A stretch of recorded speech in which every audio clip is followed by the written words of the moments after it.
দুপুর বন্ধুরা। আজ সারাদিন ধরে বৃষ্টি হচ্ছে, দেখাই গাছগুলো সব ওলট পালট হয়ে পড়ে আছে। আর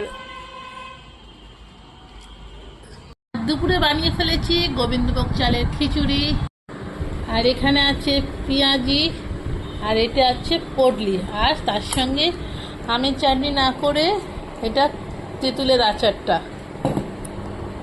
বর্ষা পড়লেই মানে একটু বৃষ্টি পড়লেই না মনে হয় খিচুড়ি খাই, আর কিছু করি না।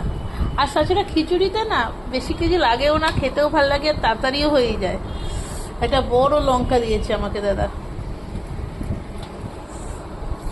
খুব সুন্দর গন্ধ বেরোচ্ছে, ভোগের খিচুড়ির মতন।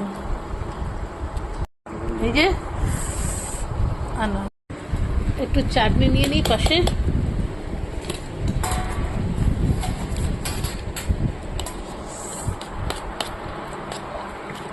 একটু গলে গেছে কিন্তু গন্ধটা মোমো করছে। গরম গরম পেঁয়াজি। বর্ষা পড়লে কিংবা বৃষ্টি হলেই মনে হয় খিচুড়ি করি, খুব সুন্দর হয়েছে।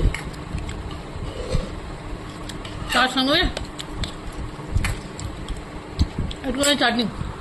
আমার মনে হয় বৃষ্টি পড়লে মনে হয় সবার বাড়িতেই খিচুড়ি হয়, কি বলেন?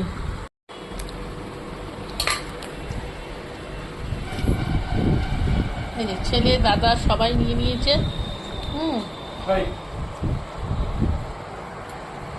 তাহলে খাওয়া যাক। কোনো খিচুড়ি গরম গরমই খেতে হয়, ঠান্ডা হয়ে যাবে। আপনারাও খেয়ে নিন আর বৃষ্টির আনন্দ নিন। খেয়ে দিয়ে পরে আবার কথা হবে। টাটা, ভালো থাকবেন।